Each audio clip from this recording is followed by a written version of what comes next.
Hey freaks, Kyle here. We have a big announcement to make. We now release next week's episode a whole week early, free, on our new Patreon page. This is perfect for all our die-hard freaks of the show who can't wait for our next spectacular. So come one, come all, and become a certified freak by joining us over on Patreon. Now, let's go on with today's show. And Elfie would celebrate his 16th birthday on Sunday, the 14th of April. Right, okay. On that morning, the goldsmiths gave him a pair of trousers that signified that he was now becoming a man. And why trousers? Like, was he only allowed to wear shorts up until this point? Exactly. Really? Yeah. So, of course, that evening when the Titanic was sinking, Alfred refused his spot on a lifeboat, saying that he was now a man and that he should stay with the men, effectively sealing his fate. Wow, that's a 16-year-old. I mean, you're still a child at that point. I'm sure they would have been like, no, come on, you can get on this boat. Jeez. They did. And he said and no. And he refused because he was like, I'm a man now, I'm going to stay behind. Wow.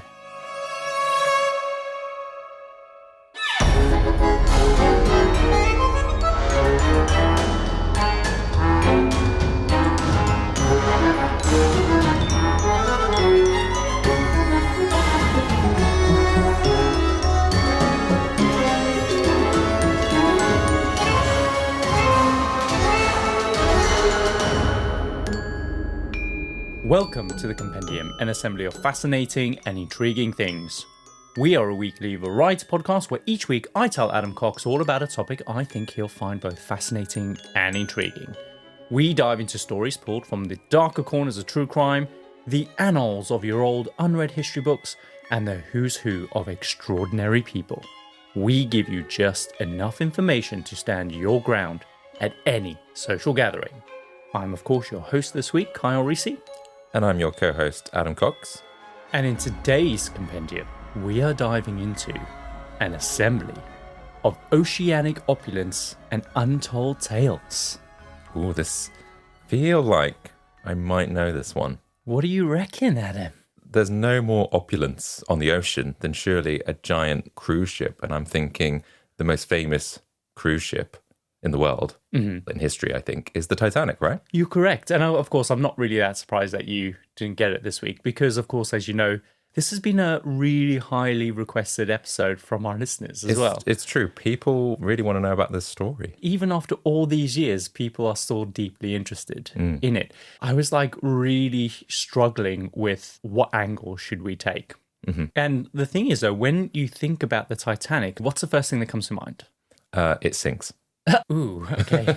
I was Spoiler kind of hoping for more, but yes, it does sink.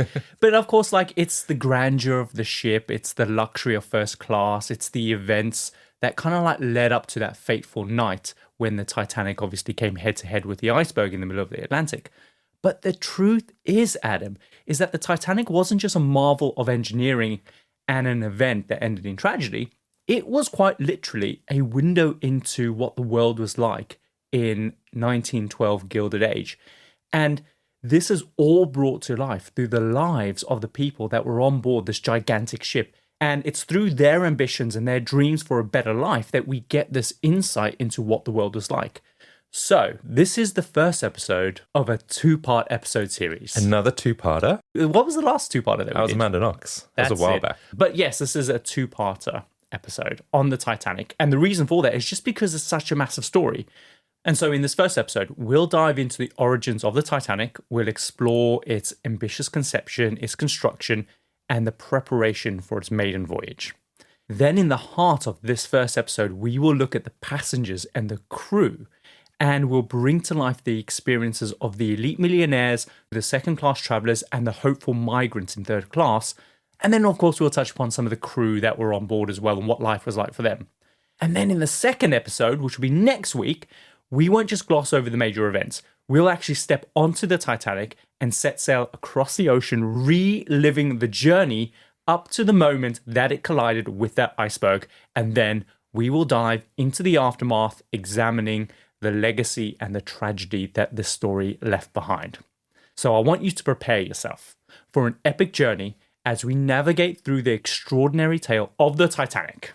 Cool. This sounds exciting. You've really built this up. Have I? Yeah. I'm so glad. I'm so excited because it is just the people that make this story so incredible. Well, it feels like, obviously, Titanic is an iconic movie. Mm-hmm. This could be the iconic podcast of Titanic story. I mean, this is heavily, heavily, heavily based on the Titanic movie. So.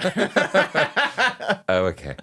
But it's not 3 hours. No, it's not 3 hours. It's going to be a long one, hence why we split it into 2 episodes. But yeah, I'm so excited because like the people are just so incredible. But what we'll do, because this is a 2-parter, and because of course we now have a Patreon. Thank you very much for the 1 subscriber that we have, even before we properly launched it. Uh-huh. So they managed to find us somehow. There's a few more now, just so we know. There is a few more now, but once you finish listening to this one and you really want to get your teeth into the maiden voyage of the Titanic, you can hop over to our Patreon and, yeah, listen to it free. But, of course, before we kick anything off, as we always do at the beginning of an episode...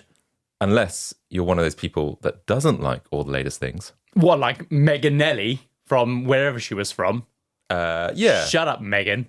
No, it's fair enough. If you don't like it, it's why we always put the sort of skip to the main story in our show notes. Yeah, but everyone wants to listen to all the latest things, right? Okay, well, let's get on with it then. This is a segment of our show where we catch up on all the week's happenings, share a quick tidbit, strange fact, or laugh at a bit of weird news from the past week. Adam, it's going to be your turn to go first this week, so what have you got for us? So, have you ever gone to a museum and ever wondered that it might be just missing something? There is a glaring absence of fossilized poo. It's not something that's often crossed my mind. No? No. But I am really fascinated by fossilized poo. It's called like coprolite, isn't it? Coprolite, that's the technical term for it, yes. Yeah. Well, there's one guy called George Franson in Arizona. He did spot that there's a missing opportunity here in these museums to have some fossilized poo. Okay. And he's got the largest collection of fossilized poo in the world that he's decided to open up a museum to show it off. I do know about this guy, actually. Do you know what he called his museum? I have no idea. Pooseum.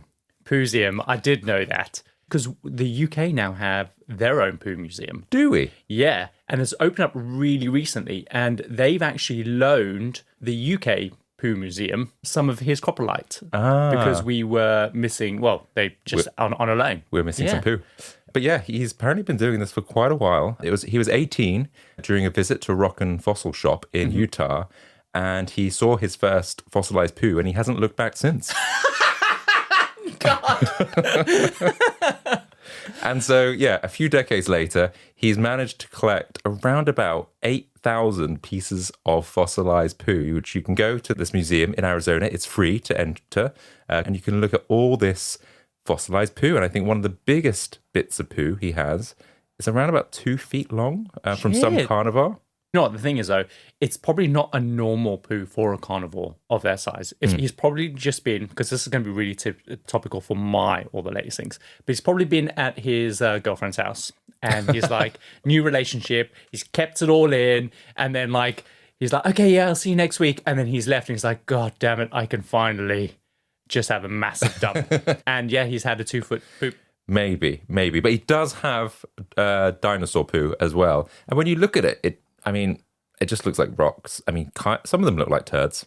Well, it's probably going to be fossilized now, isn't it? Yeah. But, so yeah, if it's, struggling for things to do in Arizona, there you go. Amazing. Well, the one in the UK, one of their USPs is that they have loads of celebrity poo. Really? Can you care to name some celebrities? One. Dan Schreiber is the most recent addition. So he's a podcaster from No Such Thing as a Fish. Right. And he's donated his poo. And the thing is, though, to get his poo to a museum, they had to really plan it because you can't just poo in a box and ship it off. Yeah, so he was doing a live show in London. And he was going to bring the poo with him to the London show, and then they would do the poo exchange. And then he would go off and he would then process the poo, and then Dan's poo will now be in this poo museum, which is just incredible. Can you imagine turning up backstage and then, I don't know, maybe he's got his PA to help him, and he's like, well, be careful with that. That's my poo. That's my poo. They send you like this little kit as well. It looks like a pair of pants that don't come all the way up. They just kind of suspend around your upper thighs. And then there's this nappy thing where you then poo into it. Right. And then you put that into the container. And then they say refrigerate it or something until you're ready to send it off. Yeah. Yeah. Isn't that mad? People are loving poo, man, at the minute. Yeah. But this is bizarre because my All the Latest Things is also about poo. Great. So We should really rename this segment. we should.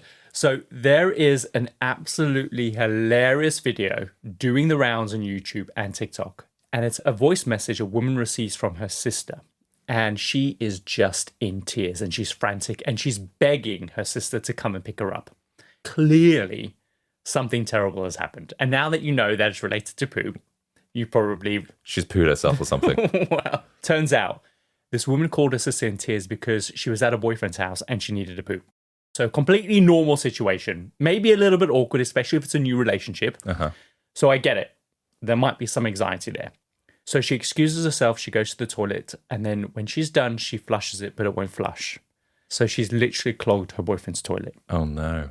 And I mean, what is someone to do in this situation, Adam? I don't know, use the scrubber thing. But then that's just going to get messy. So you can't really do that. That's true, because then you have to rinse it and stuff. And there's only so many times you can flush the toilet when, like, 2 or 3 times, and people would go, they're having a poop. Yeah. Yeah, they know. I'm always conscious about that at work. Like, one flush and that's it. If it doesn't flush down, then... sorry, colleagues. Yeah, just leave it. Blame it on someone else. So she's frantically trying to brainstorm for a solution. And I can just imagine that montage of all the equations and the statistics and graphs being overlaid across her vision. So she's looking around the room and she spots a cat litter box. Oh, God. So she decides the most logical thing to do is to fish the poop out of the toilet, take it over to the cat litter box, bury it, and pretend it was the cat. Okay, kind of makes sense. Smart. Yep. A little while later, her boyfriend comes up to her and asks her if she pooped in the cat box. I mean, a human poo is quite a bit bigger than a cat. Was that the giveaway? No. Of course, she immediately denies it. She's mortified at the notion that he would even insinuate that she would do such a thing. And then her boyfriend proceeds to tell her that his cat has been dead for a week. Just take that in for a second. Imagine feeling like you've hit a home run and then all of a sudden your entire world comes tumbling down around you. I think you just go, I need to leave. I think it's best that you go, actually. I feel like she did the right thing in a way, because if she couldn't flush it down... Just be open and honest. So, yeah, that was mine, but it wouldn't flush. I mean, when we first got together all those years ago, the very first thing that we were very apparent of is like, I leave your house feeling very bloated and farts are just flapping out of us, right? It's just like... So we just had a very open and frank conversation about pooping and farting, and then it was fine, right? Yes, that's fine, yeah. This reminds me of the story where the other woman, I think she was around her boyfriend's house, and she had trouble flushing it down, so she had to pick it up, and then she lobbed it out of the window, not realising that there was another window in front of that. So it was stuck in between, like, these two bits of... two windows, essentially. And didn't she try and get it out, and she got stuck herself? Oh, God. I vaguely remember that. Yeah. I don't think we've ever done that as all the latest things. So it might be next week's. Wow. So, Adam, the origins of the Titanic are fascinating, and they provide context to why some of the passengers decided to board to the New World. And to understand this, we need to look at 3 very key figures in this story. The first person is J.P. Morgan. Have you heard that name before? Yeah, but I'm probably getting confused with the alcohol. No, maybe not this guy. Maybe not. A guy called Bruce Ismay and William Perry. Right. Now, these names might not be as famous as the Titanic itself, but without them, the Titanic wouldn't even have existed in the first place. Okay. Now, J.P. Morgan, we'll start with him. So he embodied this ruthless empire-building capitalist kind of persona in the late 19th and early 20th century America. Now, Morgan made his fortune by investing in railroads and streetcars, becoming so rich that after the Panic of 1893, he could essentially bail out the USA. Wow. And his success in business stemmed from his ability to create these huge conglomerates and monopolies. And the most famous of this was US Steel, where he bought up all the competitors, including Andrew Carnegie. Do you remember that name? Yeah, he was the guy that Cassie Chadwick was pretending to be part of his clan, his family. That's right. Yeah, his illegitimate daughter. That's it. Yeah, so apparently for $240 million, that's all timely money, he bought out Andrew Carnegie's kind of steel kind of smelting business. Wow. So with his competitors out of the market, he could then fix prices to kind of suit his own agenda, Sure. if you will. So after creating a monopoly in steel, Morgan wanted to dominate the seas as well as the land. And this move was strategic for several reasons. Because at the time, the Gilded Age was obsessed with technology and modernity. Inventions like the steam engine, motor vehicles, electricity, refrigeration, and telephones were all beginning to change the world at this time. And across all these technologies, there was this constant race to be the best, the biggest, the fastest. Americans loved fast cars, fast communication, and of course, fast transatlantic travel on even bigger and bigger ships. And at the time, steamships were the ultimate symbol of modernity because they could bring people from Europe to the New World for a better life. And for the rich, it meant that they could extend their playground to the world, accessing European artworks, jewels, and culture. So Morgan started a conglomerate called the International Mercantile Marine. And this involved buying up different companies that specialized in transporting people across the Atlantic. And one of these was a British company called White Star. Recognize that name? No. That's the company that built the Titanic, Adam. Oh, okay. No, I didn't know that. Oh my God, I'm shocked. Okay, well, at least you now know something. So by establishing this monopoly in transatlantic travel, Morgan could now, of course, set prices to suit himself, just like he did with steel. Now, JP Morgan's acquisition of White Star introduces us to the next person in our story. He is a guy called Bruce Ismay, and Bruce's father, Thomas Ismay, initially started the White Star line. And when he died, of course, the business was handed down to Bruce. And unlike other liners that focused on speed, the White Star line emphasized passenger comfort and luxury. Now, when Bruce Ismay inherited the company, he intended to carry on his father's legacy as a family-owned business. However, shortly after his father's death, Bruce surprised everyone by selling White Star to Morgan. Morgan was so set on acquiring White Star that he paid Bruce 10 times the market value, offering him $35 million plus a premium of $7 million. That's old, timely money, Adam. That is huge. Yeah, what is that now then? Because that's like over 100 years ago. So that must be, I don't know, that must be a lot. A lot of money, man. So part of this hefty sale price included purchasing Bruce himself, because Bruce would continue to run White Star Line under the International Mercantile Marine kind of company, keeping the ships under a British flag as well as all British crews to preserve the brand's identity and standards that became so synonymous with White Star. So with JP Morgan almost set on establishing a monopoly on transatlantic travel, two snags began to emerge, making things very, very difficult for him. Now, for context, during the Boer War, Thomas Ismay had lent the British government several ships to aid in the war effort in South Africa. And these loan ships were pivotal in the British's success abroad, making the government really nervous about White Star no longer being kind of on hand to loan them any ships if they ever needed to. Right.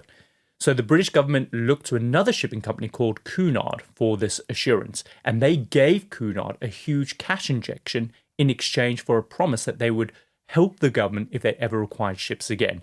But this meant that JP Morgan was unsuccessful in acquiring Cunard. They were now a competitor that he couldn't just buy up because he needs to establish a monopoly in order to fix prices for himself, right? Yes, of course. Now, the second snag was the Germans. They decided to enter the shipping industry as well, but they emphasized speed alongside Ritz-Carlton standards of luxury. So both, essentially. Both. Yeah. That's the big problem. This was, of course, beyond anything that White Star had ever done.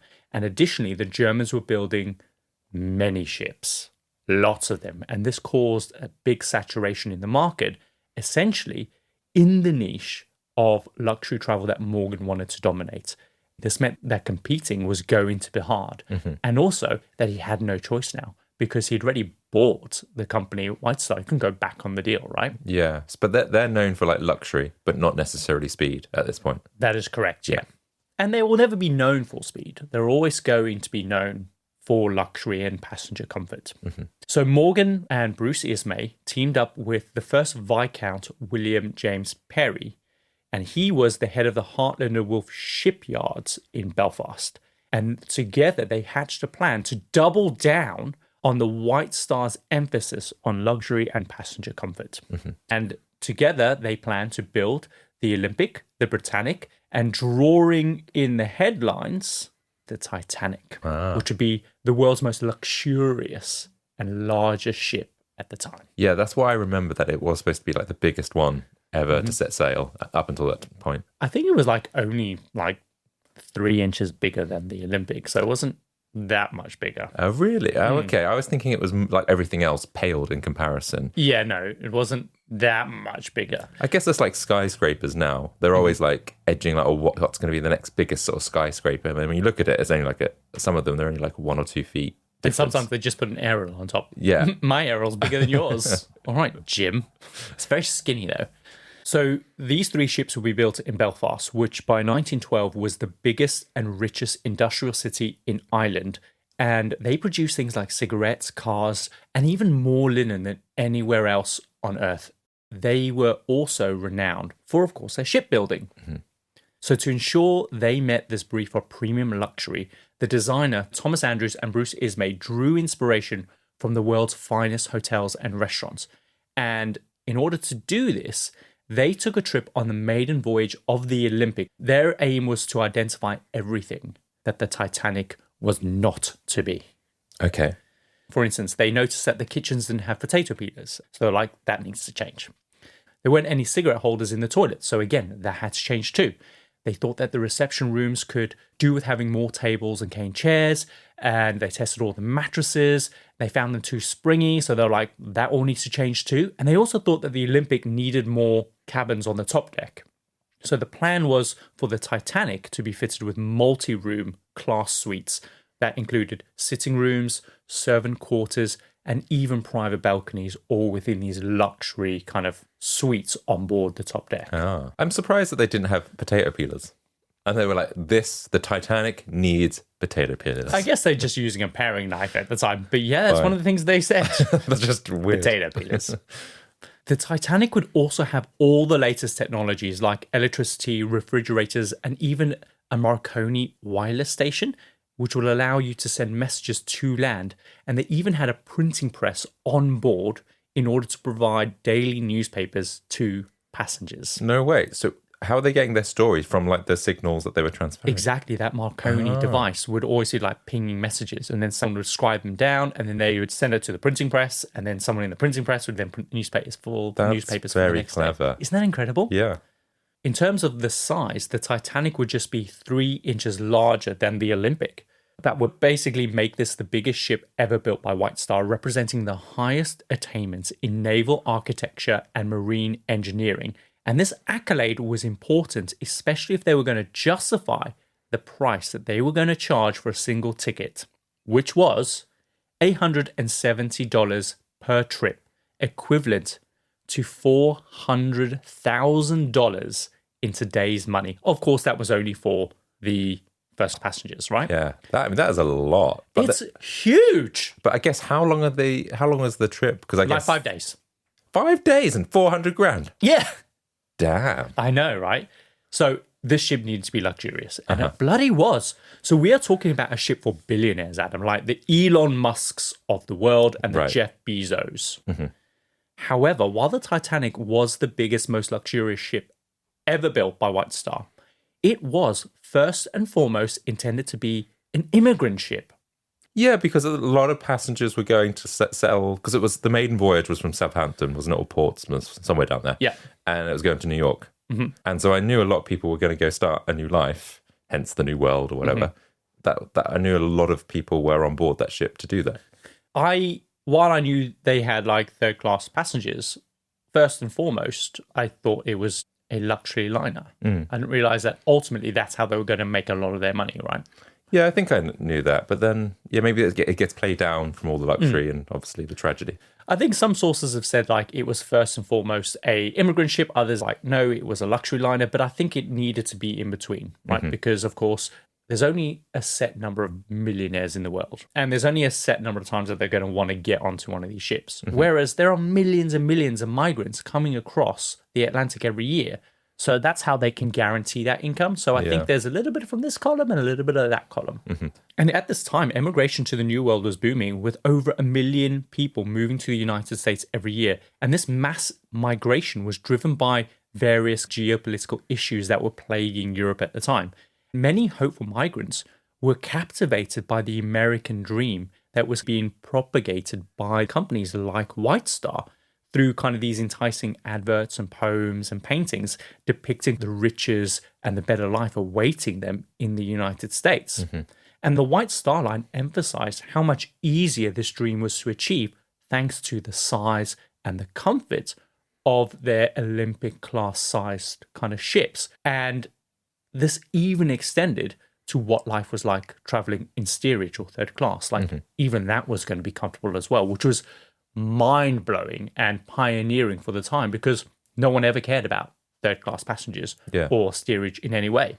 So this dream team set off building the Titanic, incorporating the best safety features that naval engineering could offer at the time. And the ship was to be fitted with a double bottom, meaning that it would have 2 sets of steel plates along its keel, which means that if it ever ran aground, there would be a second keel preventing the ship from taking on water. But this double bottom only applied to the keel of the ship, meaning that if damage was ever received to the sides, it would then take on water. Right, okay. But to counter this, the Titanic was fitted with 15 bulkheads. Now imagine these as vertical lines dividing the ship into 16 sections, all of which could act as their own watertight compartment. This means that if the ship ever ran into something like an iceberg, what are the chances? What are the chances? Then the bulkheads could easily kind of be shut. And basically, that means that it would prevent it from taking on water because you can shut these airtight compartments on the sides, right? I mean, that sounds great. It does, as long as no more than 4 compartments are breached and are fully flooded. The ship would continue to stay afloat and would not sink. Okay. However, there was a flaw in this design. These bulkheads were very expensive, and in some sections, they were only built to rise up 10 feet above the waterline. Now, what does that mean? This means that if enough compartments were damaged, the ship would then start to take on water. It would then cause the ship to tip, allowing water to then spill over into the next compartment. Right. Which would then cause the ship to tip even more. And this would kickstart like a cascade of further tipping before the ship then capsized. Right, so but they didn't think that it would fill that, if it was to get damaged, they didn't think it would fill above these levels. Because based on probability, the chances of more than 4 sections being damaged were unlikely. Because typically, when a ship hits an iceberg, it collides head on, right? Yeah. The bulkheads at the front are completely watertight. Completely. The designers believed that it was improbable that a ship would ever hit an iceberg from the side. So they thought that they could get away with shorter bulkheads. But in this case, the Titanic, as we know, it hit the iceberg from the side, as of course we'll discuss in the next episode. And that just made it very unlucky. Yeah. Yeah, I like how they thought this is going to be really safe and everything. What are the chances? But this is what happens with engineering, right? You do something, then obviously the unthinkable happens. Sure. And then you have to and upgrade these watertight bulkheads on the front of the ship literally made the Titanic able to just ram an iceberg. It was common practice. If you see an iceberg, don't change trajectory, just ram it. Yeah, isn't that what they say? If it just didn't turn, then it probably would have been okay. We might cover this next episode. Yeah. That's exactly it. Yeah. So they considered all these different things. They just didn't consider that actually someone would try and turn the ship and they would smack the iceberg from the side. I bet they felt so smug going, we built the best ship. Well, yeah, I guess so. So as for lifeboats, that's the other thing that we know about the Titanic is that they just did not have enough lifeboats. Yeah. But the thing is, though, the Titanic was in complete compliance with the current maritime safety regulations, which was becoming increasingly outdated as ships got bigger and bigger, right? Right. So ships over like 10,000 tons needed to have 16 lifeboats, which were sufficient for 960 passengers. So the number of lifeboats were based on tonnage rather than how many people you got on board. Right. Okay. That was seems a bit silly. Yeah. So the Titanic had 20 lifeboats in total, 14 standard wooden lifeboats with a capacity of 65 people, 2 emergency cutter kind of boats with a capacity of 40 people, and then 2 kind of Engelhart collapsible lifeboats with a capacity of around 47 people each. Now, Okay. the total lifeboat capacity on the Titanic was around 1,178. And how many crew and passengers were on the Titanic? So there were 2,224 passengers and crew on board when the Titanic sank. So about half-ish. Yeah. So what I remember, people would always say like, oh, the Titanic was unsinkable. It didn't need that many lifeboats. But actually, the reason was the safety standard at that time was actually they were just meeting that minimum requirement. Sure. William Perry and Thomas Andrews did consider including 48, possibly even 64 lifeboats, Really? because they had an understanding that these regulations were outdated and there was looming conversations happening that could potentially change the regulations and then up the number of lifeboats. They didn't want to go through the ball ache of having to kind of change that once they started building the ship. So they considered upping the number of lifeboats. But it became very apparent that this wasn't going to actually happen. And also they preferred unobstructed views. So they decided to stick with 20 lifeboats, which was still 4 more than the regulations required. So to them, the Titanic was the forefront of health and safety at the time. Yeah, okay. Interesting.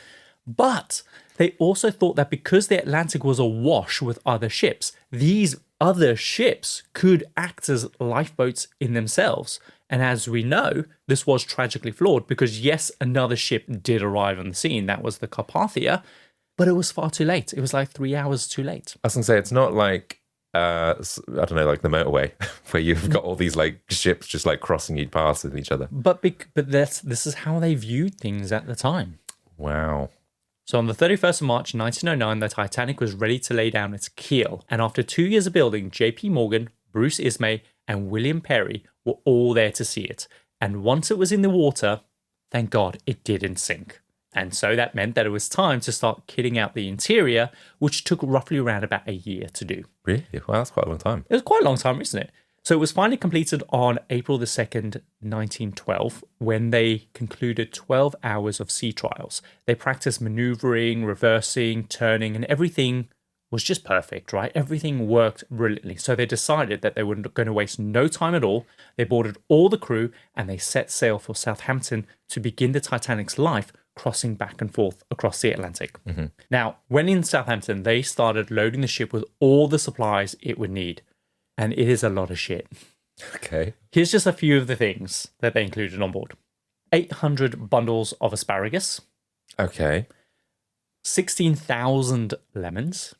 That's a lot of lemons. There is a lot of lemons. For 5 days? Okay. Is this just for one trip, this kind of the amount that they're stocking? I'm assuming so, yeah. Right, okay. 1,000 pounds of grapes. Okay. 2,500 pounds of sausages. 1,500 bottles of wine, which I think is not that much. Well, because I guess the wine is only going to be drunk by those that can probably afford it. And so if we're saying that maybe only 500 upper class people there, potentially, then maybe that's okay, 2 bottles? I just, for some reason... They perhaps weren't heavy drinkers like we are now. Maybe. On board were 12 mops. 12?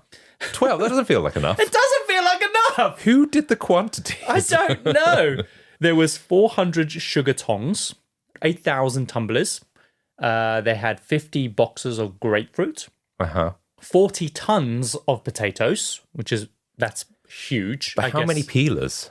Just one peeler that Bruce May insisted on. Are you serious? They just had one peeler? I have no idea how many peelers they had. But it's funny to me that probably just the one. He was like, do you know what? This ship doesn't have a potato peeler. Add that to the list. One potato peeler. Check. Yeah. And 6,000 pounds of bacon and ham. Okay. So just a few things on the list. And that's a lot of stuff, but also not what I expected. 12 mops and just like 1,500 bottles of wine. Yeah, I guess. Well, it sounds like we know this from the lifeboats. Their quantities of things not quite right. Exactly. Different world. Like I said, this episode is a window into what life was like back then. Clearly, have got their priorities incorrect. Yeah. So basically, they just had a lot of people to feed and a very few puddles of vomit to clean up because they weren't going to have the alcohol on board, right? Maybe, but then people get seasick. You're going to need more baskets. So while all this was being loaded, the crew arrived for duty. In total, there were going to be 908 crew members divided into 3 departments: the deck, the engine, and the stewards. And amongst the deck crew were, of course, the main officers, a surgeon, a shopkeeper, window cleaners, and even lamp trimmers to go around and set the lamps for the evening. So it was really cool. And life for the crew while they were working was just brutal, Adam. For like a regular deck and steward crew, their days were typically 16 hours long. But as for the engine crew, like conditions were quite literally hell. Not only were they stuck below deck for most of their shift, working like in plus 40 degrees Celsius heat, they were dirty and they were sweltering. And at the end of their shift, they would be literally squelching in their boots, covered in sweat and soot, only to be back to work like in a few hours. Yeah, I've watched Below Decks, and I get how it could be quite hard. Adam, below deck Mediterranean is not the same as... I'm in a 35 degree heat. That's hot. They have to get up at 6. Like, that chef's always cooking and stuff. Yeah, that's true, but it's not quite the same. No, they don't probably get a few grand tips either. No, they don't. No, they don't. There's this really harrowing story about some of the crew members that highlights just how luck played a part in whether or not you lived or died on board the Titanic.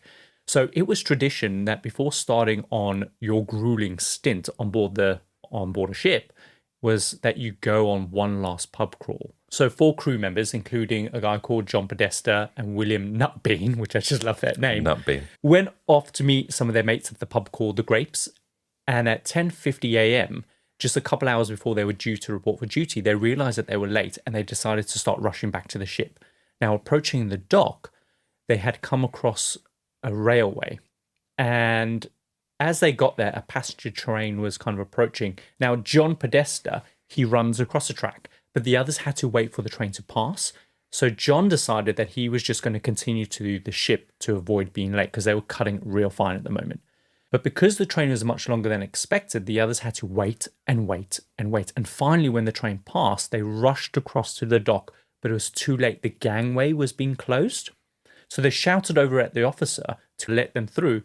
But again, like I said, it was too late. They just refused, calling them unreliable and untrustworthy. And then they gestured over to some of the standby crew to take their place. And so those 4 guys missed their call. And 5 days later, all those standby crew would be dead. Wow. So if that train had just been delayed by just 1 minute or had been a little bit shorter, those men who lived and who died would have been completely different. And this just highlights just how much luck played a part in some instances. And we will come to the number of survivors later on. But what is sad is that out of the 908 crew, only 212 survive. Damn, that's a lot that lost their lives. Yeah. And that's so fortunate these people just made a slight mistake which benefited them, which they had no idea about. I guess they were stressing so much, they lost their job, whatever it is. That's but it. Actually, they were the luckiest people in the end. It's kind of like my granddad, actually, in a way. Really? In World War II. So he was put in prison, I remember, one night, and that meant he missed getting on board the U-boat or whatever it was that he needed to be on. And pretty much everyone on there, it was sunk, and everyone on there pretty much lost their life. Wow. So... Wow. What are things to have to live with for your whole life? Because that's the key things that a lot of the survivors have to live with. Like, why them? Yeah. How lucky they were that they got a spot on a lifeboat. Yeah. As my granddad was very fortunate. There was another time, but I think he was on a boat and it was sinking, and just suddenly he found a life jacket, just one left. Wow, just so lucky. And he couldn't swim, so he picked that up and he got into the water, and I think someone else was there who helped him, sort of thing. But just one of those weird luck coincidences that... Yeah. And then he made you. Yeah, a few years later. Yeah, it's just incredible. So again, like I said, it highlights just how much luck was involved in the fact that some of these people lived and died. Yeah. So this brings us to another set of very famous crew members, including the second officer, a guy called Charles Lightoller, who's, Adam, his life story is just incredible. So just real briefly, he came from a wealthy family of cotton processors. And at the age of 13, a little bit like your granddad, actually, At the age of 13, he began a 4-year sea apprentice where he was caught up in a terrifying cyclone, which ended up in him being shipwrecked. Then at the age of 21, he spent 3 years in West Africa, nearly dying of malaria. Then in 1898, he went on to the gold rushes in America, where he then became a cowboy. He then joined the White Star as a junior officer, making all the way up to second officer of the Titanic. Of course, the Titanic sank, and he survived that. And the list of things just go on and on and on. And the kind of close escapes, the near-death experiences that he experienced were just incredible. I think some people just have different types of luck in life. And some people have this kind of weird luck. Like, you've either screwed someone, I don't know, broke a lot of mirrors or something, or you've got some guardian angel looking over you. That's it. And he goes on and lives an incredible life. He retires at 72 and he ends up dying at 78. So his story is just incredible, but he features majorly in the story, especially in the second episode. But then perhaps one of the most famous captains in the world is, of course, Captain Edward Smith, who throughout his entire career had clocked up over 2 million miles for the White Star Line. And he was extremely competent. His salary at the time was £1,225 pounds a year, which is the equivalent of $800,000 today. So it's huge. Plus, he would also get a bonus if he ever brought the ship back in good working order as well. Which I'm hoping he did fairly often. Well, typically, yeah. I mean, we'll get onto that. Maybe not obviously the Titanic. What's good working order? There's a little bit of dust here on this mantelpiece. Or is it there's a major hole in the hull? I think just as long as it gets back. There you go. Get a bonus. Oh, it's back. Doing your job. Natural wear and tear. And he looks just like his character in the James Cameron 1997 film. 100%. Great casting there. But the issue was that Captain Smith was a bit past his retirement. In fact, his age was starting to cause a few problems for him because in the 8 months prior to him sailing the Titanic, he was involved in 2 incidents. One where he had rammed his ship into a British cruiser, and another time where he had sailed over kind of a wrecked ship, resulting in him losing his propeller. So not good for his reputation. And this would eventually result in questions over whether or not he was even competent of mind to even be captaining the Titanic. Right, so he was quite good, but he's had a couple of accidents. Which feels like riding over something maybe you didn't realise. Maybe I can understand that one, but like riding or driving straight into... Probably reversing or manoeuvring. Yeah, he had another close hit as well when he was actually sailing the Titanic to Cherbourg, where he almost hit another cruise liner. But at the same time, it was heavily congested. So he didn't actually hit them. So that actually shows that he's actually a great competent captain because he didn't hit it in a situation where everything was congested. But then these other 2 times? Exactly. So these are just the questions that people are asking. So now I'm going to introduce you to some of our passengers. Is it Rose and Jack? We'll see. So on the morning of the 10th of April, 1912, it was the day of the Titanic's maiden voyage and time for the passengers to board. Most of the passengers started their journey from Waterloo Station, where there were several boat trains lined up to shuttle passengers to the Titanic in Southampton.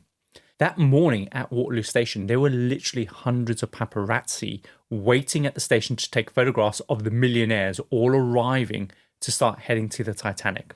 There were 427 passengers in the first and second class and 495 passengers in the third class that would all be boarding these trains to shuttle to the Titanic. So when they arrived at Southampton, they had to begin the process of loading all the luggage onto the Titanic, 7,000 pieces of it. Most famous item loaded was a Renault Type CB Coupe de Ville car. I believe that's how you pronounce it. A car. So cast your mind back to the film Titanic when Rose gets out of the car. Oh, yeah. And her hat comes up. Yeah. Sun hits her face.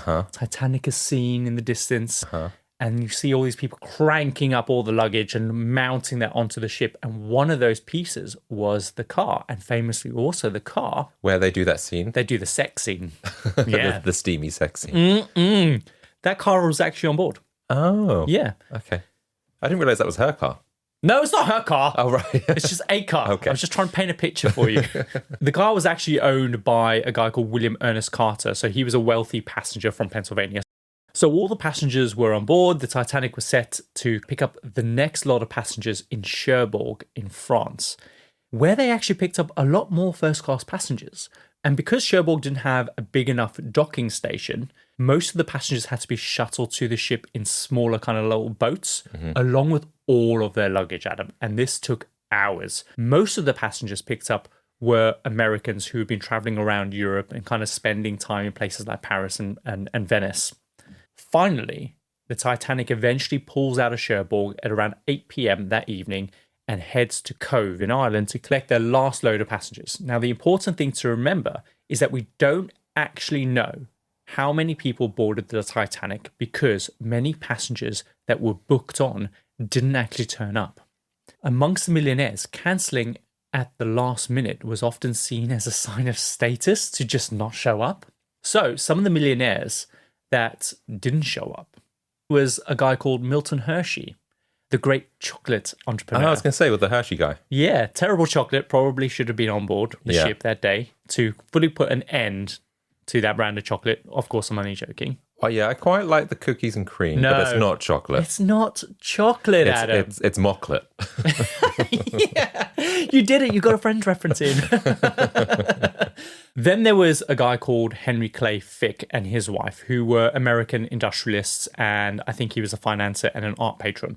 They cancelled at the last minute because his wife had sprained her ankle, so they made a lucky escape as well. Also, George Vanderbilt, an American art collector and, of course, a member of the Vanderbilt family, he and his wife cancelled at the last minute because literally they had better things to do. And remember, tickets on board the Titanic were going for upwards of $400,000 for first class. So that's just wild to me that someone would just be like, oh, it's fine, I'll cancel. Yeah, and the fact that they were happy to lose that money, or maybe I'm assuming they would have lost that money. They wouldn't have got like a refund. Oh, God knows. Yeah. Who knows? Crazy. And of course, one of the most famous passengers that weren't on board that was supposed to be was JP Morgan himself. He was supposed to be traveling. And the reason why he wasn't is because there was this looming fear that a new tax was going to be introduced in France where he kept a lot of his artwork. So he decided to cancel at the last minute so he could oversee the movement of his art collection from Paris to America. Mm-hmm. There is a conspiracy theory, though, that JP Morgan, who of course famously bailed out the USA during the economic panic just a few years earlier, had arranged for John Jacob Astor, Benjamin Guggenheim, and Isidore Straus, who were, of course, all passengers on the Titanic and opposed to Morgan's bailout of the USA. And apparently he had arranged for them all to be on board. And the conspiracy is that JP Morgan knew the Titanic was going to sink, thereby removing them from the equation. Wow. That's a wild theory. That feels a little bit crazy, right? But also stupid because, like, sure, maybe you knew the ship was going to sink, but you can't guarantee that they're not going to get onto a lifeboat. And also, they're first-class passengers. They're probably more likely to get onto a lifeboat. Yeah. You know? And did he think that the thing was going to sink? Is it? Yeah, that feels a bit. Just conspiracy theory. The thing is, though, in the aftermath of these types of tragedies, people look for blame. They look for reason. They look for reasons why these things happen. So this is where a lot of these conspiracy theories get born out of. And the guy you mentioned, his name was Guggenheim? Guggenheim. That's a really good name. Well, I'm going to come on to that because we have a little connection to Guggenheim. We? As in Me us? and you, yeah. On one of our little trips away. Oh, really? Okay. Yeah. I'll explain in just a second when we get to some of the passengers. Right. So out of the passengers that did turn up, we have a very famous guy and one of the world's richest men, worth a whopping $2.6 billion in today's money. He is John Jacob Astor IV. Now, the Astor family was a very powerful dynasty during the kind of the Gilded Age in New York. And the Astors owned the Waldorf Astoria, which was like what the luxury on the Titanic was famously modeled after. That was the Waldorf Astoria hotels. Right. And his hotels invented the idea of providing tea rooms and bar lounges, very much like that gentleman's kind of club atmosphere. And the idea was that a luxury hotel was not just a place where you slept, but also where you could also hang out as well. And Astor was very keen on making sure that he distinguished himself from the average American millionaires. So he worked really, really hard to dress more English. So he would wear like an overcoat with a velvet collar. He had a bowler hat, complete with an umbrella and a very, very English, messy, bushy moustache. He kind of looked like the father from Mary Poppins. Almost exactly like that. Sure, okay. Now, he was traveling with his new wife, Madeleine Force, who people called his child bride because she was just 18 at the time and he was 47. And people did not like this. And after they got married, he wanted to introduce her to all of his friends in society, but hardly anyone turned up. And also, if they ever saw them out of the opera, people would literally just ignore them. So millionaires are very, very cliquey people, Adam. Yeah, I'd have thought so. So before boarding the Titanic, they'd been traveling around Egypt and France. And at this point, Madeleine was 4 months pregnant.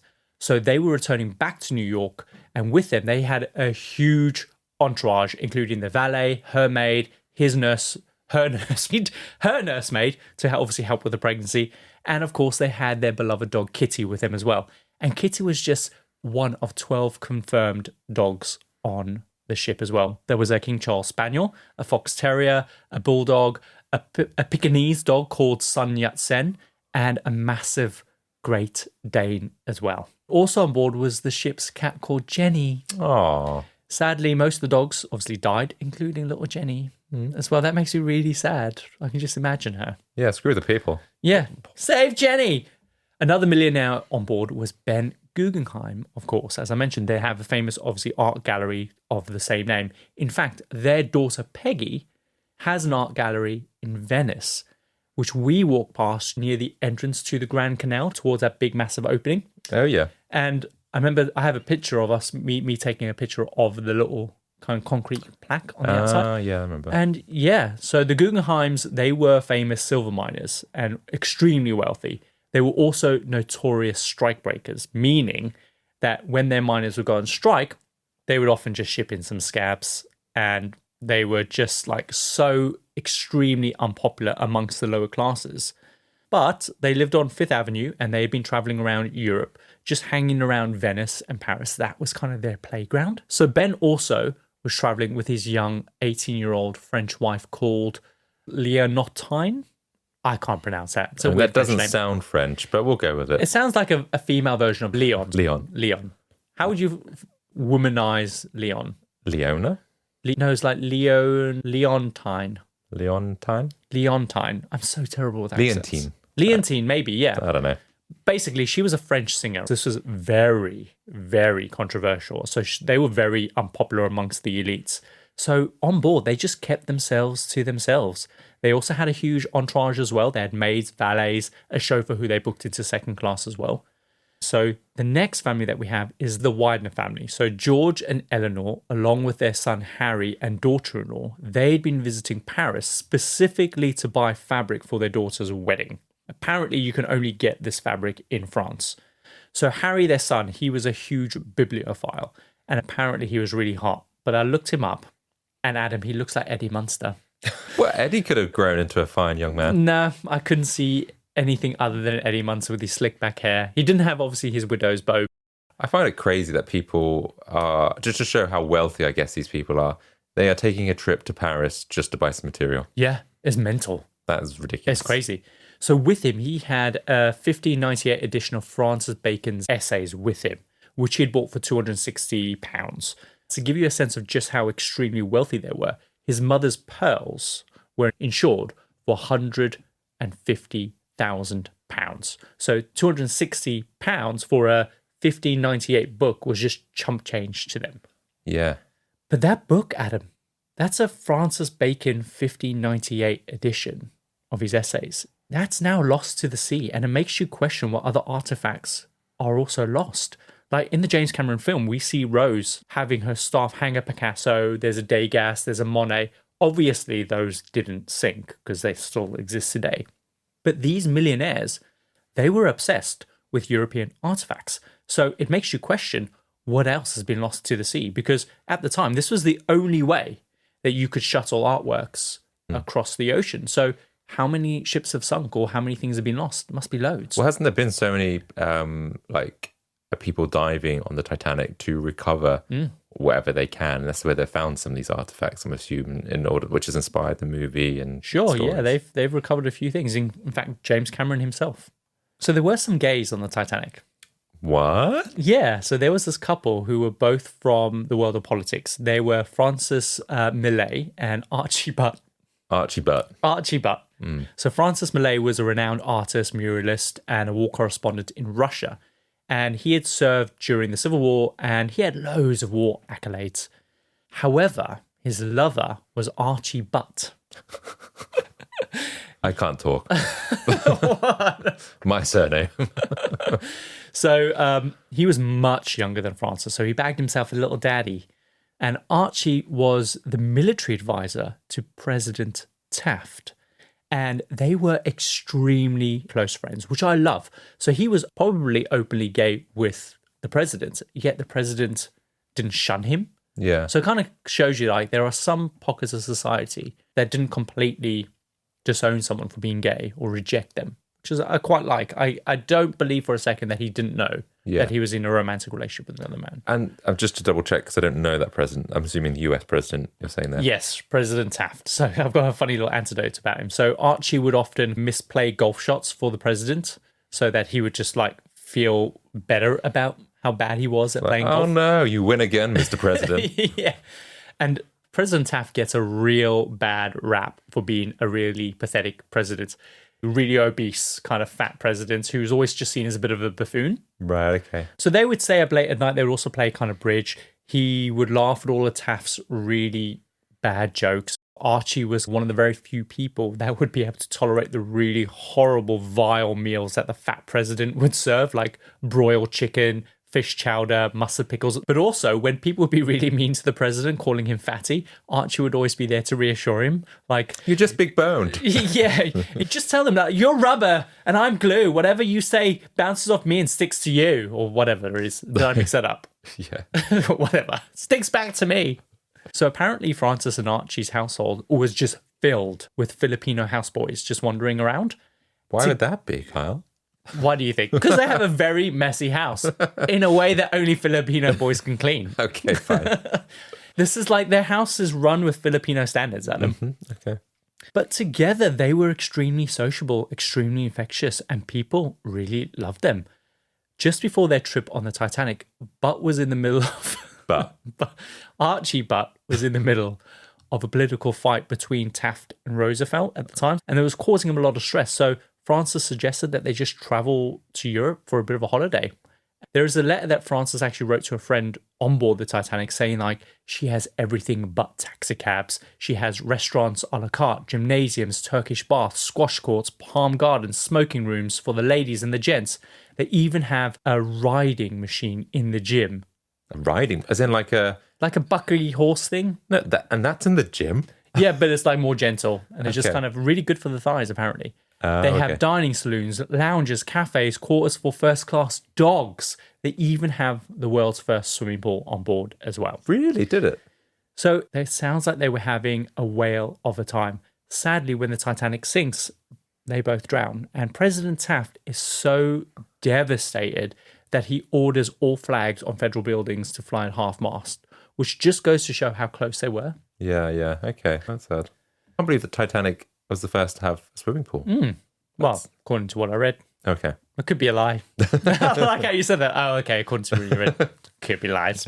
So another high-profile passenger was Sir Cosmo Duff Gordon, a prominent English aristocrat and a sportsman who was a fencer for England at one point.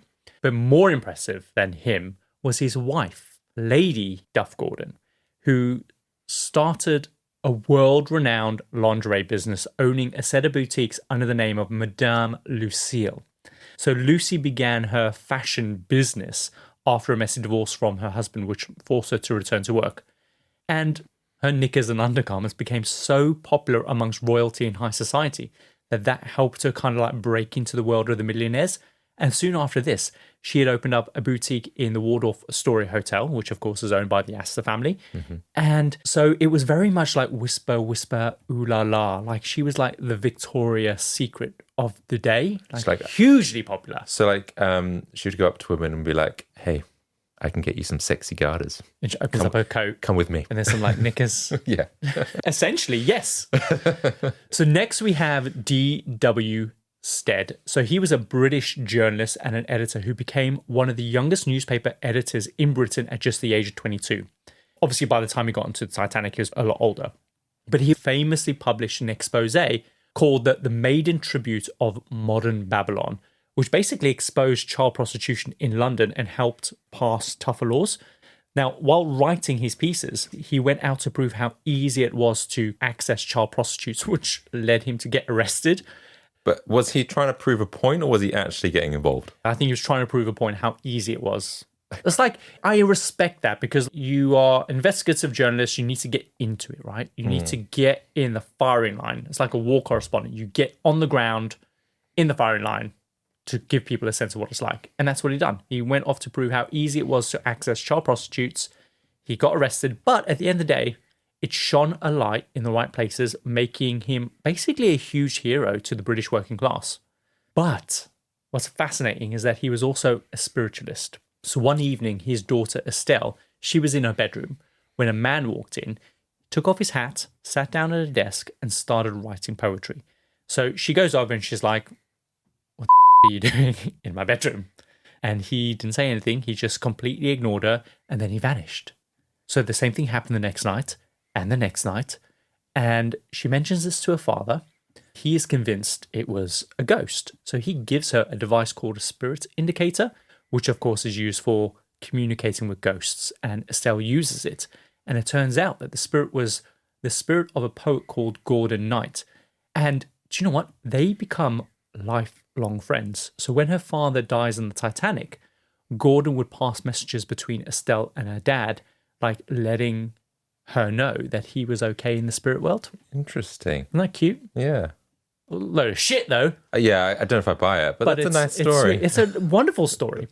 So being on board as a first-class passenger was just brilliant. Another letter describes it as just exquisite. The rooms are larger than ordinary hotel rooms, much more luxurious. They've got wooden bedsteads, dressing tables, hot and cold water. They've got electric fans and electric heaters.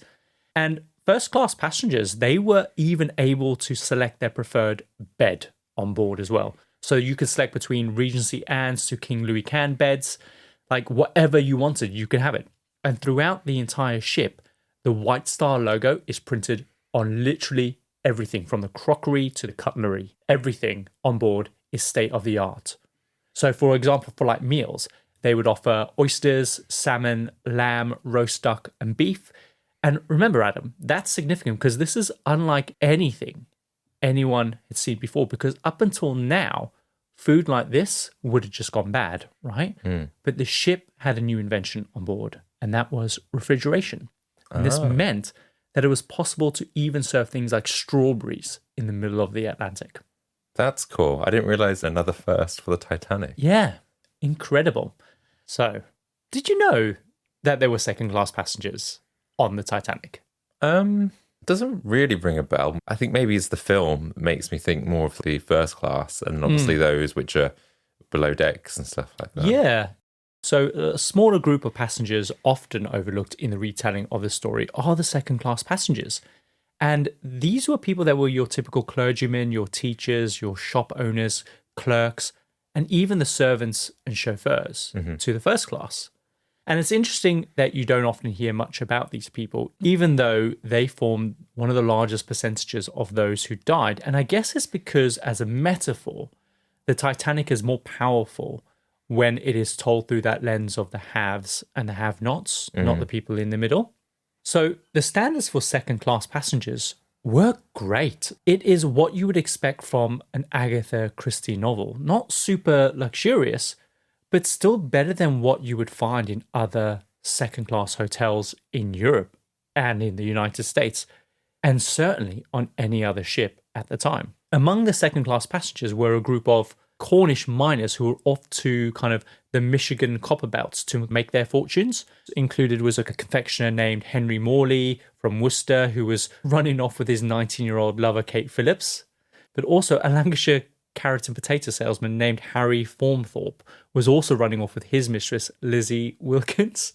That feels quite niche. It is very niche. You got to niche down, man, if you want to stand out in this world. Yeah, I feel like, you could be just a grocer or whatever, but no, he's just specialised in carrots. But it's weird that there's quite a few passengers that were running off with their lovers. Yeah, I guess to escape and, find a new life in New York. Another passenger called Michael Navratil, he was on board because he had kidnapped his children from his wife in Nice following their divorce, and he was making a getaway to the USA, and he had left her a note saying, "You will never see the children again, but never fear about them. They will be in good hands." He actually survives the sinking of the Titanic, and he then later becomes a French philosopher professor, living right into his 70s. Does his kids survive? I don't know. Yeah, because I that doubt feels it. like, oh, you'll never see them again. I imagine they did survive because a large portion of kids kind of did Yeah, survive. good point. There was also one black man traveling on the Titanic. His name was Joseph Laroche, and he was a brilliant engineer, and he had gone to Paris to study. And he ended up getting married to a French woman, and they end up having 2 daughters together. But the French were just extremely racist towards him and his family. And finally, he just had enough and decided to leave after getting a job offer as a math teacher from his uncle, who at the time was the president of Haiti. And because his wife was pregnant at the time, they wanted to get to Haiti before kind of she gave birth. And that's how they came to be second-class passengers on the Titanic. Another passenger from outside of Europe was a Japanese man named Matsubami Hosono. I didn't completely butcher that one, I don't think. Thank you. I tried. I'm not quite sure if I got it correct, though. But basically, he was a civil servant, and he was studying the Russian railway system in Russia. And he was booked on the Titanic because he was traveling back to Japan, across the Atlantic, over America, and then onto Japan from the Pacific Ocean. Oh, kind of that way round. Yeah, he was going over land. Yeah. Now, we're going to come back to them in the second episode after the Titanic finally hits the iceberg, because their stories are really, really fascinating. But there was also a Mennonite missionary on board named, and I love this name, Clemma Funk. And she'd been on a mission teaching young girls in India, and she was traveling back home to see her ill father. So to get to the Titanic, she had traveled all the way to Bombay, then from Bombay to London to then board on to the Titanic. So she's had one hell of a journey as well. Another possible gay couple in second class was Lucy Temple and Amita Shelley. Now, they claimed that they were mother and daughter, but it was very clear that they were a couple, apparently. Wow, what were they doing? So this is how another passenger describes them in one of their correspondence. An older woman from the Malua stables and racetracks travelling with a younger woman from the drabbest convict settlements should arouse mistrust.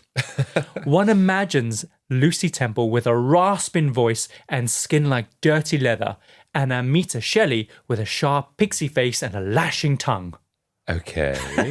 Just, What? they were just really unapproachable, I guess. And that makes them lesbians?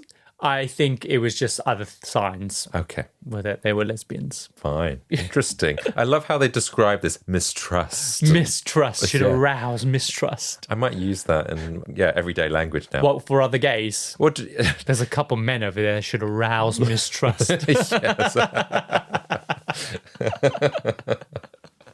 Yes. Okay, so then, Adam, we now come to our third class passengers.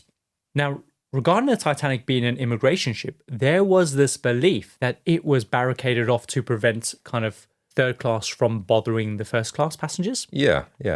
However, the real reason wasn't out of concern for first class passengers. It was because, remember, the Titanic was an immigration ship, so the US immigration demanded barriers to prevent contagious diseases from entering into the US. So when the Titanic was due to arrive in New York City, all immigrants were supposed to go through border control on Ellis Island to be inspected for lice and process all their paperwork and so on. So there was this widely held belief that steerage or third class was just this awful place infested with rats and they were fed gruel. But in the 1997 film, they do an incredible job of depicting what it was actually like. And in truth, Adam, it was probably the best time that many third class passengers had probably had in their entire life. Obviously, until everything went wrong. Yeah, for a couple of days, they had a really nice time. Yeah. So is it kind of like for them, I don't know, staying at a Premier Inn? Yeah. I see. Yeah, I guess if they're from working class background, maybe living in the city, this would be quite a treat for them. Running water. Normally, ships would cram third class passengers in like sardines, but on the Titanic, they were under capacity anyway, but there was just a lot more privacy for passengers anyway. Like single women and families, they were separated from couples and single men in different kind of sections of the ship. All cabins had wash basins. They were well ventilated with fans that were made in Belfast. There were huge open communal showers and baths, completely the opposite of what other liners normally did, because they would normally keep these locked. So if you wanted access to them, it had to be at a particular time when they were open, or you had to go and ask for the key. Passengers also had full access to smoking rooms and bars, as well as wide open dining saloons as well. It really was a measure of the relative degree of luxury on board, especially in comparison to other ships of the day. How much did it cost for someone, that was traveling across as an immigrant? Or I don't know. Oh. I should have checked that. Okay, fine. I guess it's affordable to some degree. Yeah, it was affordable to a third-class passenger. Fine. Almost all of the third-class passengers were traveling to emigrate to the USA. And these people weren't just taking trips for holidays or for work. They were looking to make better lives for themselves. And out of the 712 third-class passengers, interestingly, only 118 were British. Oh, okay. 113 were Irish. But strangely, 191 of those people were Scandinavians, and they were split between the Swedes, the Finns, the Norwegians, and 7 Danes. And many parts of Scandinavia at the time were extremely poor at the turn of the 20th century. So these people were looking to migrate to Minnesota in the Midwest, where they were hoping to become farmers on the prairies. So again, they were looking for a better life. There were very few, like Eastern European Jews on board, because at the time, there was a lot of discrimination against Jews throughout Europe, and the White Star Line actively discouraged them from traveling because other passengers didn't want them on board. And White Star claimed that their untidiness and rudeness made them unpopular to have on board. They're horrible. Right. So White Star was anti-Semitic then? They were, but also remember they were trying to prioritize comfort of their passengers who didn't like the Jews. But yes, I mean, they're all contributing to this thing. Regardless. That's not to say that there weren't Jewish passengers on board, because for the Jewish passengers that were on board, the White Star Line provided kosher food. Oh, okay.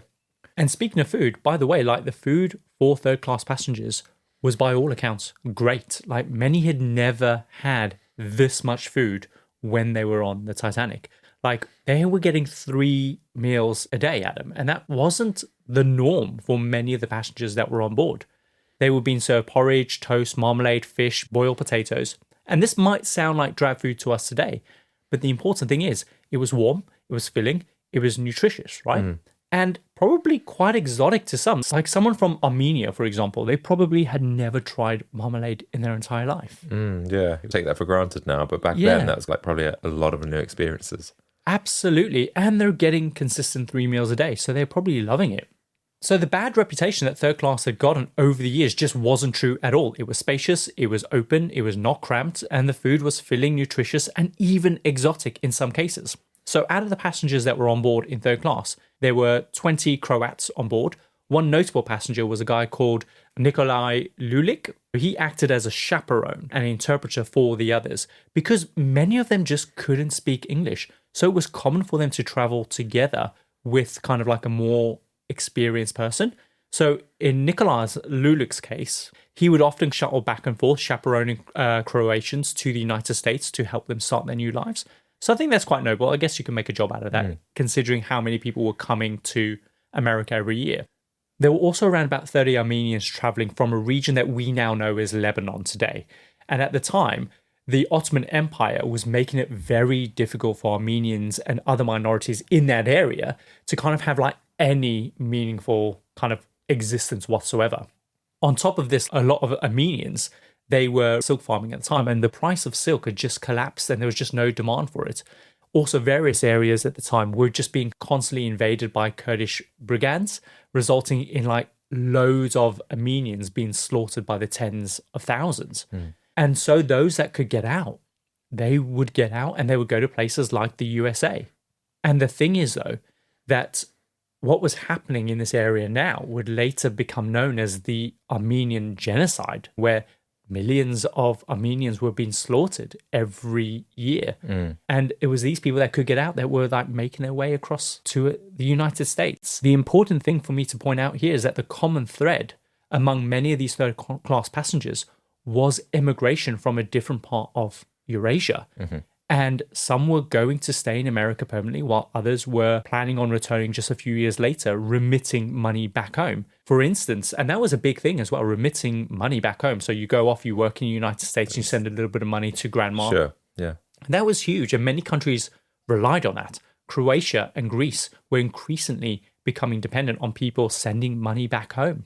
So for many passengers in third class, the idea was that when they arrived in New York, they would enter into these migrant networks where a community of people would help them find a place to live. They would help them find work. They would help them navigate all the necessary paperwork to help them start their new lives. And I love this part of the Titanic story because it really does serve as a window into the various kind of aspects of international life at the early 20th century. Yeah, I guess you don't realize maybe the size of the opportunity of emigrating at that time. Yeah. And why people needed to do that. They had to do it. It was either that or you die in many cases. Yeah. And people, they want the best for their family. They want to give their children a better start in life. And that's the thing that was driving all of this. So it was massive, massive business at the time. It must have seemed really exciting. Well, for some, scary. They didn't want to leave maybe. But for some, I imagine just going to America, you've never heard, you heard of it, but you haven't seen it on TV or anything like that.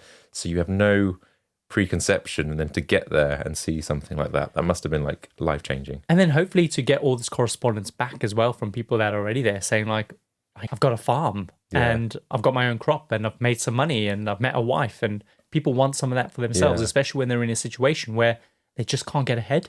I wonder what the population was back then, because now it's 350, 60 million America or North America. So I wonder what it was back then for them needing all these immigrants and stuff, whereas now they probably don't need that. Yeah, no, they certainly don't want them now, do they? Yeah. Where they keep going on. So I wonder what it was like that back then and how busy it was. Yeah, they quickly forgot what made them such a great country. Yeah. It was the immigration. Yeah. Yeah, so the thing that unifies all these passengers is that they were striving to find a better life, which I just think is just so sad.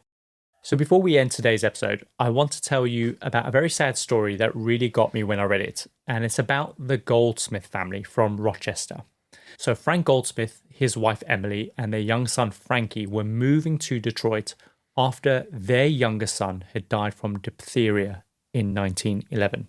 With them, they were taking the younger brother of a friend of theirs who was already in the United States, and his name was Elfie Rush. And Elfie was just 15 at the time.